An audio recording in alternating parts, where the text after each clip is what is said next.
احباب کی خدمت میں اسٹاکہولم سویڈن سے عارف کسانہ کا سلام پہنچے۔ آج کے ولاگ میں بات کریں گے کہ اگلے سال 2024 میں یعنی 2024 میں سویڈن میں کون کون سی تبدیلیاں آ رہی ہیں،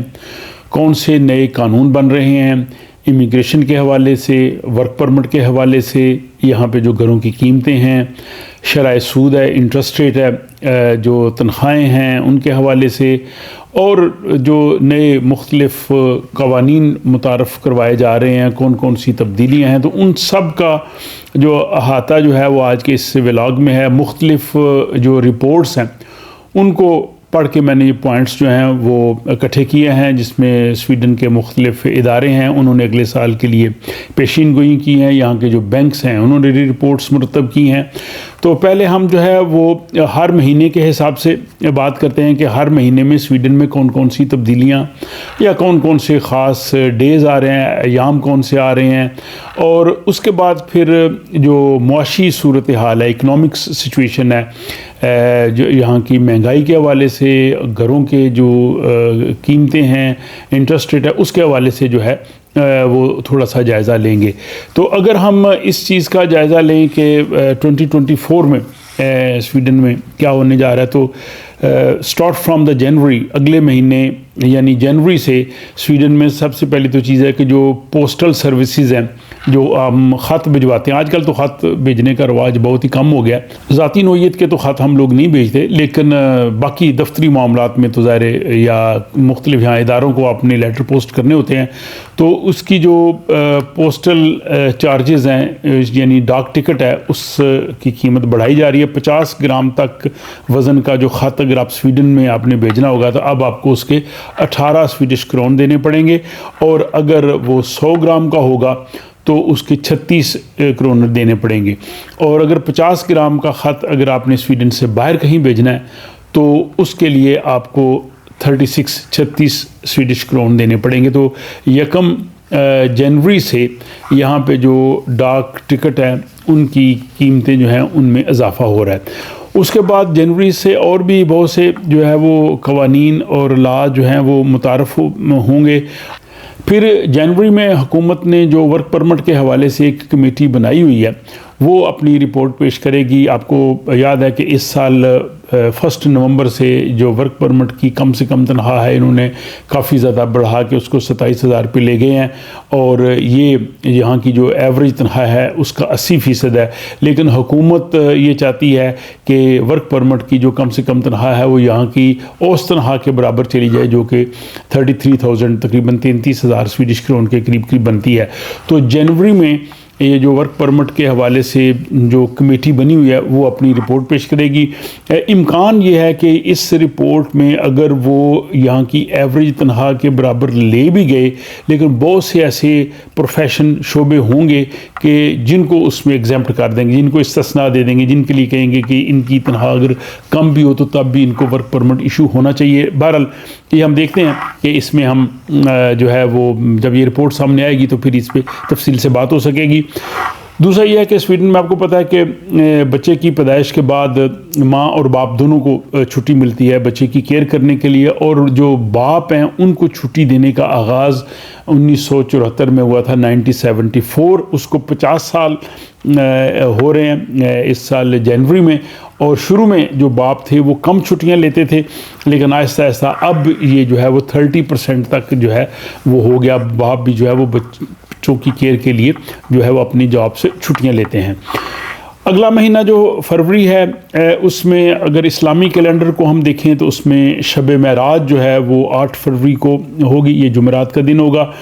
اور شب بارات جو ہے وہ 25 فروری کو ہوگی، یہ اتوار کا دن ہوگا۔ اس اگلے سال بہت سے جو اسلامی ایام ہیں وہ اتوار کے روز آ رہے ہیں، اور یہ آپ کو پتہ ہے چاند کی تاریخ ہے، اس میں +-1-2 ڈے ہو جاتا ہے، لیکن یہ یورپین جو اسلامی کیلنڈر ہے اس کے مطابق میں نے چیک کیا تو شب بارات جو ہے وہ 25 فروری کو ہوگی۔ اور اس کے بعد یہ ہے کہ سویڈن کا جو اسٹیٹ بینک ہے، رکس بینک، وہ شرح سود پہ نظر ثانی کرے گا، اور 1 فروری کو وہ جو ہے وہ انٹرسٹ ریٹ کے بارے میں جو ہے وہ پالیسی یا اس کی شرح جو ہے اس کے بارے میں فیصلہ کرے گا کہ یہ کتنی ہونی چاہیے۔ اور پھر فروری میں سویڈن میں ایک روایت ہے، یہاں پہ جو کتابیں جو ہیں وہ کم قیمت پہ فروخت کی جاتی ہیں، بہت سی دکانیں جو ہیں وہ اس میں اضافی کتابیں لے کے آتے ہیں، تو یہ 20 فروری کو سویڈن میں جو ہے وہ کتابوں کی سیل لگے گی، اور آپ لوگوں کو بھی چاہیے کہ آپ بھی جائیں اور کتابیں خریدیں اور پڑھیں۔ اور اس کے بعد یہ ہے کہ جو یہاں پہ لوگ کام کرتے ہیں ان کی ظاہر جو پینشن بنتی ہے، ہر سال حکومت ان کو انفارمیشن بھجواتی ہے کہ آپ کی جو ہے وہ پینشن کتنی جمع ہے، اگر آپ اس طرح سے ہی کام کرتے رہیں تو پینشن ہونے پہ آپ کو کتنی پینشن ملے گی، تو اس کی تفصیل جو ہے وہ فروری مارچ میں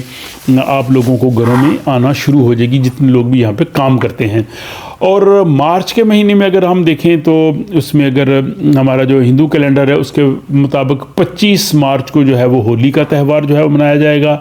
اور اسلامی کیلنڈر کے مطابق اگر ہم دیکھیں تو 11 مارچ کو جو ہے وہ رمضان شروع ہو رہا ہے، اور پھر مارچ میں ہی جو ہے وہ ایسٹر کا تہوار بھی جو ہے وہ منایا جائے گا۔ یہ 31 مارچ کو ایسٹر ہے، لیکن اس کی چھٹیاں جو ہیں وہ مارچ کے اینڈ میں جو ہے وہ کافی ہوتی ہیں، تو مارچ کا مہینہ جو ہے وہ اس لحاظ سے کافی باہر کا موسم بھی شروع ہونے والا ہوتا ہے۔ اور اس کے ساتھ ہی یہ ہے کہ 31 مارچ کو 31 مارچ کو ہم اپنی جو گھڑیاں ہیں وہ سمر ٹائم کے مطابق ہم کر لیں گے، اور گھڑیوں کی سوئیاں جو ہے وہ 1 گھنٹہ آگے ہو جائیں گی۔ اس کے بعد جناب آ جاتا ہے جی اپریل کا مہینہ، اور اپریل کے مہینے میں جو ہے وہ سب سے پہلے تو یہ ہے کہ ٹیکس جو یہاں پہ ڈکلیریشن ہے اس کا سلسلہ شروع ہو جاتا ہے۔ اگر آپ آن لائن 3 اپریل کو 3 اپریل تک اگر آن لائن اگر آپ بھیج دیں گے اپنی ٹیکس کی جو ہے وہ ریٹرن SMS کے ذریعے، انٹرنیٹ کے ذریعے، تو پھر یہ ہے کہ آپ کو اپریل کے آخر میں جو ہے وہ آپ کا جتنا ٹیکس زیادہ بنتا ہے، اکثر لوگوں کا زیادہ بنتا ہے، تو ان کو اپریل کے آخر میں واپس مل جائے گا۔ اور پھر اپریل میں ہی جو ہے وہ 11 اپریل کو جو ہے وہ عید الفطر کا تہوار جو ہے وہ منایا جائے گا، تو یہ جناب رمضان ختم ہو جائے گا۔ اور اس کے بعد جناب 26 اپریل کو یہاں کا جو رکس بینک ہے، اسٹیٹ بینک آف سویڈن کہہ لیں، وہ شرح سود پہ دوبارہ نظر ثانی کرے گا۔ اور اپریل میں ہی جو سویڈش اسٹوڈنٹس ہوتے ہیں جنہوں نے یونیورسٹیز میں ایڈمیشن لینا ہوتا ہے، تو ان کے لیے یہاں پہ جو ایگزام ہوتا ہے جس کو ہوگ اسکول اپروو کہتے ہیں، یہ 13 اپریل کو ہوگا۔ اس میں ہزاروں اسٹوڈنٹس جو ہیں وہ اس میں شامل ہوتے ہیں، اور اس کی بنیاد پہ پھر وہ جو آگے یونیورسٹیز میں ایڈمیشن لے کے اپنی اعلیٰ تعلیم کو جاری رکھتے ہیں۔ اور پھر اپریل کی جو 30 تاریخ ہے، اس میں ایک تو سویڈن کے جو بادشاہ ہیں ان کی سالگرہ ہوتی ہے، یہ بھی کافی اسٹاکوں میں اس حوالے سے تہوار ہوتا ہے۔ اور ساتھ ہی یہ جو والبوری میسوافتن ہوتا ہے، آپ کو پتہ ہے کہ 30 اپریل کو آگ کے بڑے بڑے الاؤ جلائے جاتے ہیں، اور اس میں سمر کو ویلکم کہہ رہے ہوتے ہیں، ونٹر کو خدا حافظ کہہ رہے ہوتے ہیں، تو یہ سویڈن میں بہت بڑا تہوار ہے، اور اکثر جگہوں پہ جو ہے وہ ہاف ڈے ہوتا ہے اس دن کام پہ، تاکہ شام کو لوگ جا کے یہ والبوری دیکھ سکیں۔ اگلا مہینہ جناب مئی آ گیا، تو مئی کے 1 تاریخ کو ہی جو ہے وہ انٹرنیشنل لیبر ڈے ہے، یوم مزدور ہے۔ یہاں سویڈن میں چھٹی ہوتی ہے، یہاں پہ جو ہے اس حوالے سے جلوس بھی نکالے جاتے ہیں، جو مزدور یونینز ہیں وہ اس کا اہتمام کرتی ہیں۔ اور پھر 2 مئی بڑی امپورٹنٹ ڈیٹ ہے، اگر آپ نے ٹیکس ریٹرن پہلے جمع نہیں کروائی، اگر آپ نے اس کو پیپر فارم میں بھیجنی ہے، یہ جیسے بھی 2 مئی لاسٹ ڈیٹ ہے، اس سے آپ آگے نہ جائیں، اگر اس سے آگے آپ جائیں گے تو آپ کو اس کا فائن دینا پڑے گا، تو 2 مئی تک اپنی ٹیکس ریٹرن لازمی بھجوا دیجئے۔ اور اس کے بعد پھر سویڈن کے ساحلی شہر مالمو میں جو یوروویژن جو میوزک کا جو ہے مقابلہ وہ ہوگا، اور اس کا گرینڈ فائنل جو ہے وہ 11 مئی کو ہوگا۔ اور پھر مئی میں یہاں اسٹاک ہوم میں جو سپونگا کا علاقہ ہے، یروا ویکان اس میں ہوتا ہے، اس میں جتنی بھی سویڈن کی سیاسی جماعتیں ہیں ان کے جو لیڈرز ہیں، سربراہ ہیں، وہ وہاں پہ آتے ہیں، لوگوں سے بات کرتے ہیں، لوگ سوال کرتے ہیں، تو یہ ایک بڑی پولیٹیکل ایکٹیویٹی ہوتی ہے یروا ویکا کی، اس میں ضرور جاننا چاہیے، دیکھنا چاہیے، ان کو سننا چاہیے، آپ سوال جواب کر سکتے ہیں، ان کو مل سکتے ہیں۔ اور اسی طرح کا جو ہے وہ گوتلان میں ایک ویک ہوتا ہے جس کو آلمدالن ویکا کہتے ہیں، وہاں پہ جو ہے وہ اسی طرح کی ایکٹیویٹی ہوتی ہے، تمام جو سیاستدان ہیں وہ وہاں جاتے ہیں اور اپنی پالیسیز وغیرہ ان کو جو ہے وہ وہاں پہ بیان کرتے ہیں۔ اور جناب پھر آ گیا اگلا جون کا مہینہ، تو جون میں آپ کو پتہ ہے کہ 6 جون کو سویڈن کا قومی دن، نیشنل ڈے جو ہے وہ منایا جاتا ہے۔ بہت پہلے اس کی چھٹی نہیں ہوتی تھی، لیکن اب چھٹی ہوتی ہے، اور اس سال جو نیشنل ڈے ہے 6 جون وہ آ رہا ہے تھرسڈے کو. تو بہت سے جاب ایسے ہوتے ہیں کہ جس پہ اگر جمعرات کو اگر کوئی چھٹی والا دن ہو تو جمعے کو ان کو چھٹی ہوتی ہے, تو ان کے لیے پھر جو 4 دن جو ہے وہ چھٹیوں کے بن جائیں گے, اور اس طرح سے آپ موسم بھی کافی بدل چکا ہوگا, آپ انجوائے کر سکیں گے نیشنل ڈے کی سیلیبریشنز کے ساتھ ہی. اور اس کے بعد جناب یہ ہے کہ جن لوگوں نے اپنی ٹیکس ریٹرن 2 مئی تک دے دی ہوگی, ان کو جو پیسے ہیں اکثر لوگوں کو واپس ملتے ہیں, اضافی ٹیکس دے دیا جاتا ہے, تو وہ 4 سے 7 جون تک آپ لوگوں کو مل جائیں گے. تو یہ بھی جناب اچھا ہے, گرمیوں کی چھٹیوں سے پہلے مل جائیں, آدمی خوب ان کو استعمال کرے. اور اس کے بعد جناب جون میں یہ ہے کہ جو یورپین پارلیمنٹ ہے ان کے انتخابات ہو رہے ہیں. 9 جون کو یورپین پارلیمنٹ کے انتخابات ہوں گے. جو بھی یہاں پہ یورپین سٹیزن ہیں جن کی 18 سال سے زیادہ عمر ہے, یا یہاں پہ جو سویڈش سٹیزن ہیں, وہ یورپین پارلیمنٹ کے لیے ووٹ ڈال سکتے ہیں. اور پھر 29 جون کو سویڈن کا جو رکس بینک ہے یہ دوبارہ شرح سود پہ نظر ثانی کرے گا. اس حوالے سے ایک الگ ولاگ جو ہے وہ آپ کو میں پیش کروں گا کہ جس میں بہت سے بینکوں نے ابھی انٹرسٹ ریٹ کم کیے ہیں, اور اگلے سال کی جو پریڈکشن ہے وہ اس ولاگ کے آخر میں جو ہے اس حوالے سے بھی جو ہے وہ بات ہوگی. اور پھر جون میں ہی جناب 16 جون کو عید الاضحیٰ منائی جائے گی, اور اس دن بھی اتوار کا دن ہوگا, تو یہ بڑا اچھا ہے کہ چھٹی والے دن جو ہے وہ عید آ رہی ہے. اور اس کے بعد جناب آ گیا جولائی. تو جولائی میں یہ ہے کہ 7 جولائی سے اسلامی کیلنڈر جو ہے وہ شروع ہو جائے گا, یکم محرم ہوگی, اور یوم عاشور جو ہے وہ 16 جولائی کو جو ہے وہ عاشورہ محرم ہوگا. اور پھر یہ ہے کہ 1 جولائی سے سویڈن میں اور بہت سے قوانین چینج, نئے لاز جو ہیں وہ آئیں گے, ان کی تفصیل جو ہے وہ میں بعد میں آپ کی خدمت میں پیش کروں گا. اور پھر آ گیا جناب اگست میں بھی یہاں بہت سے فیسٹیولز ہوتے ہیں, موسم بڑا اچھا ہوتا ہے. اور اگر اس کو ہم دیکھیں ہندو کیلنڈر کے مطابق تو ان میں رکشا بندھن کا جو تہوار ہے وہ 19 اگست کو جو ہے وہ منایا جائے گا. اور پھر اگست سے ہی جو ہے وہ سویڈن میں تعلیمی سال کا آغاز ہو جاتا ہے, یونیورسٹیز میں, اسکولوں میں, کالجوں میں. موسٹلی جو انٹرنیشنل اسٹوڈنٹ سویڈن میں آتے ہیں تو ان کے لیے بھی اگست کے آخر یا ستمبر کے شروع سے جو تعلیمی سال جو ہے وہ شروع ہو جاتا ہے. اور اگلا مہینہ آ گیا جناب سپٹمبر, اور سپٹمبر میں یہ ہے کہ 15 ستمبر کو جو ہے وہ عید میلاد النبی منائی جائے گی, وہ بھی اس دن اتوار کا دن ہے. اور 10 ستمبر کو سویڈش پارلیمنٹ اپنے نئے پارلیمانی سال کا آغاز کرے گی. سویڈن کے بادشاہ سلامت اس دن جاتے ہیں, بڑا زبردست یہ فنکشن ہوتا ہے, اور بادشاہ سلامت وہاں پہ پارلیمنٹ میں جا کے باقاعدہ طور پہ پارلیمنٹ کے آغاز کا جو ہے وہ اعلان کرتے ہیں. اور اس کے بعد پھر جو ہے وہ پارلیمنٹ اپنا کام شروع کرتی ہے. سب سے پہلا کام ہوتا ہے انہوں نے بجٹ پیش کرنا, اور 20 ستمبر تک جو ہے وہ پارلیمنٹ اپنا بجٹ پیش کر دے گی. اور 21 ستمبر کو ایک مرتبہ پھر جو ہے سویڈش کا جو رکس بینک ہے وہ شرح سود انٹرسٹ ریٹ کے بارے میں جو ہے وہ اپنی پالیسی یا اس کی جو نئی شرح ہے اس کا اعلان کرے گا. اور اس کے بعد جناب آ گیا اکتوبر کا مہینہ, خزاں جو ہے وہ شروع ہو جائے گی. اور اکتوبر کے مہینے میں آغاز میں ہی جن لوگوں کو نوبل پرائز ملنا ہوتا ہے ان کا اعلان کیا جائے گا. اور آپ کو پتہ ہے کہ 10 دسمبر کو جو ہے وہ یہاں پہ نوبل پرائز دینے کی تقریب ہوتی ہے. تو 2024 کی جو نوبل پرائز ہیں ان کی اناؤنسمنٹس جو ہے وہ اکتوبر 2024 میں ہو جائے گی. اور پھر اگر ہندو کیلنڈر کے مطابق دیکھا جائے تو دسہرہ کا تہوار جو ہے وہ 12 اکتوبر کو وہ منا رہے ہیں. اور 27 اکتوبر کو جو گھڑیاں ہیں وہ ایک مرتبہ پھر ونٹر ٹائم پہ چلی جائیں گی. مارچ میں 31 مارچ اور 27 اکتوبر 2 مرتبہ یہ دن ہیں جن میں ونٹر اور سمر ٹائم کے لیے گھڑیاں جو ہیں وہ تبدیل ہوں گی. اور پھر آ گیا جناب نومبر کا مہینہ. تو نومبر میں یہ ہے کہ سویڈن میں اگر آپ نے جو حکومت کو ٹیکس واپس کرنا ہے, ایک تو یہ ہوتا ہے کہ آپ نے اضافی ٹیکس دے دیا تو حکومت آپ کو واپس کرتی ہے, اور وہ موسٹلی اپریل اور جون میں مل جاتا ہے. لیکن اگر آپ نے حکومت کا ٹیکس واپس کرنا ہے تو اس کے لیے حکومت آپ کو زیادہ ٹائم دیتی ہے. تو 12 نومبر تک آپ نے اپنا ٹیکس واپس کر دینا ہے. اگر 12 سے اگر آگے جائیں گے تو پھر ظاہر ہے آپ کو فائن ہو سکتا ہے. اور پھر نومبر میں 23 نومبر کو جو رکس بینک ہے وہ 2024 کا آخری مرتبہ جو ہے وہ شرح سود کا اعلان کرے گا. اور نومبر میں ہی جو ہے وہ بابا گرو نانک ان کا جنم دن ہے 15 نومبر کو ہے، وہ دیوالی کا تہوار بھی منایا جائے گا. یہ تھا جناب نومبر کا. اور آخری مہینہ آ گیا دسمبر. اسی طرح سے 13 دسمبر کو جو ہے وہ یہاں پہ لوسیا کا تہوار ہوتا ہے، دفاتر میں اور تعلیمی اداروں میں وہ منایا جاتا ہے.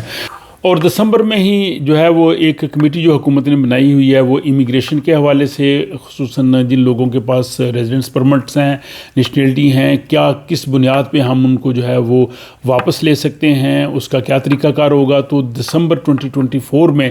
امیگریشن کے حوالے سے جو حکومت نے کمیٹیاں بنائی ہوئی ہیں وہ بھی اپنی رپورٹس پیش کریں گی، جس کی بنیاد پہ حکومت جو ہے آئندہ قانون سازی کر سکے گی. اور پھر جو ہے وہ جو کرسمس 24 دسمبر سے شروع ہو کے پھر نیو ایئر 1 جنوری تک، تو اگلے سال 2024 میں جو ہے وہ بہت چھٹیاں ہوں گی. 12 چھٹیاں جو ہیں وہ ہوں گی. تو یہ ہے کہ زیادہ لمبا عرصہ جو ہے وہ چھٹیوں کو انجوائے کیا جا سکے گا 2024 میں. اب جیسے کہ میں نے کہا کہ کچھ تھوڑا معاشی سروے یہاں کے جو بینکس نے کیے ہیں وہ بھی میں آپ کی خدمت میں پیش کر دوں مختصراً. اس میں یہ ہے کہ سویڈن ان 12 ملکوں میں شامل ہے جن کا اگلے سال جی ڈی پی جو ہے وہ منفی رہے گا، اور یہاں پہ افراط زر حکومت کوشش کر رہی ہے کہ وہ 2% تک آ جائے. یہ یہاں کے اسٹیٹ بینک نے جو ہے ایک فکس کیا ہے، اور انٹرسٹ ریٹ جو ہے وہ اگلے سال جون کے بعد سے جو ہے وہ کم ہونا شروع ہو سکتے ہیں، تب تک جو ہے انفلیشن جو ہے وہ کافی نیچے آ جائے گا. اس میں سویڈ بینک جو ہے اس نے جو اپنی رپورٹ دی ہے اس کے مطابق یہ ہے کہ یہ 4.25% تک جو یہ رہے گا، اور اگلے سال 25,000 جو ہے وہ نئے گھر بن رہے ہیں. ان کی وجہ سے جو ہے وہ گھروں کی قیمتیں وہ بھی افیکٹ ہوں گی. انہوں نے کہا جی کہ سویڈش کرون تھوڑا سٹرانگ ہو جائے گا، اور اس کے بعد انہوں نے کہا جی کہ 2025 میں جو جی ڈی پی ہے وہ 2% تک سویڈن میں جا سکتا ہے. بے روزگاری کی جو شرح ہے وہ 8.5% تک چلی جائے گی، اور خدشہ ہے کہ 40,000 مزید لوگ جو ہیں وہ بے روزگار جو ہے ہو جائیں. جبکہ ہانڈلس بینک جو ہے اس کا یہ کہنا ہے کہ اگلے سال جو انٹرسٹ ریٹ ہے وہ 3.5 سے 4% رہے گا، اور اگلے 2 سال جو ہے وہ تقریباً اس طرح سے ہی رہ سکتا ہے. کچھ جابز یا شعبہ جات کے حوالے سے انہوں نے کہا جی کہ کنسٹرکشن اور اس سے ریلیٹڈ جو انڈسٹریز ہے، آرکیٹیکچر ہے، ٹیکنیکل کنسلٹنٹس ہیں، ٹورزم ہے اور تجارت ٹریڈ ہے، ان کے لیے اگلا سال اچھا نہیں ہے. لیکن جو آئی ٹی والے ہیں اور اس کے بعد گرین ٹیکنالوجی ہے، ڈیفینس ہے، ان کی جو ہے وہ زیادہ اس سے ریلیٹڈ جو انڈسٹریز ہیں ان کی زیادہ ڈیمانڈ رہے گی. اور اگلے سال سے جو ہے وہ تنخواہیں ان میں جو ہے وہ جون کے بعد سے اضافہ ہوگا. اور یہ یہاں یونینز نے جو ان سے نیگوسیشنز وغیرہ کی ہے تو اس کے مطابق تقریباً 3.8% ایوریج جو ہے وہ تنخواہیں بڑھیں گی. کچھ جگہوں پہ تنخواہیں بڑھنے کی نیگوسیشنز شروع ہو چکی ہے، اور ان کو اس سال اکتوبر سے بڑی تنخواہیں اگلے سال ملیں گی. اور بعض یونینز جو ہیں ان کی جو ہے وہ اگلے سال سے ہی شروع ہوگا، لیکن اگلے سال مڈ سے انہوں نے کہا جی کہ تنخواہیں جو ہیں وہ بڑھ سکتی ہیں. جبکہ گھروں کی جو قیمتیں ہیں سویڈ بینک کے مطابق جو ہے وہ اگلے 6 مہینے میں مزید 5% گر سکتی ہیں. اور ان کا یہ کہنا ہے جی کہ 2022 سے اب تک جو ہے وہ 15% قیمتیں جو ہے وہ گریں گی، اور گرنے کا رجحان اگلے سال کے پہلے 6 مہینے بھی جاری رہے گا. لیکن ہانڈل بینک کی رپورٹ اس کے برعکس ہے. اس کا کہنا یہ ہے کہ اگلے سال بھی مکانوں کی قیمتیں جو ہیں جہاں پہ ہیں وہاں پہ رہیں گی، مستحکم ہوں گی، مزید نہیں گریں گی. پر یہ دونوں بینکس جو ہیں انہوں نے اپنے اپنے طور پہ جو ہے وہ پریڈکشنز کی ہے. ولاگ تھوڑا لمبا ہو گیا ہے، لیکن اس ولاگ سے آپ کو 2024 میں سویڈن میں ہونے والی تمام جو تبدیلیاں ہیں، اہم دن جو ہیں اور قوانین جو ہیں ان کے حوالے سے جو ہے وہ کافی آگاہی ہوگی. مجھے امید ہے کہ آپ کو یہ پسند آیا ہوگا. اس حوالے سے اپنی رائے سے ضرور آگاہ کیجیے، اور ہم ملتے ہیں کسی اگلے ولاگ میں.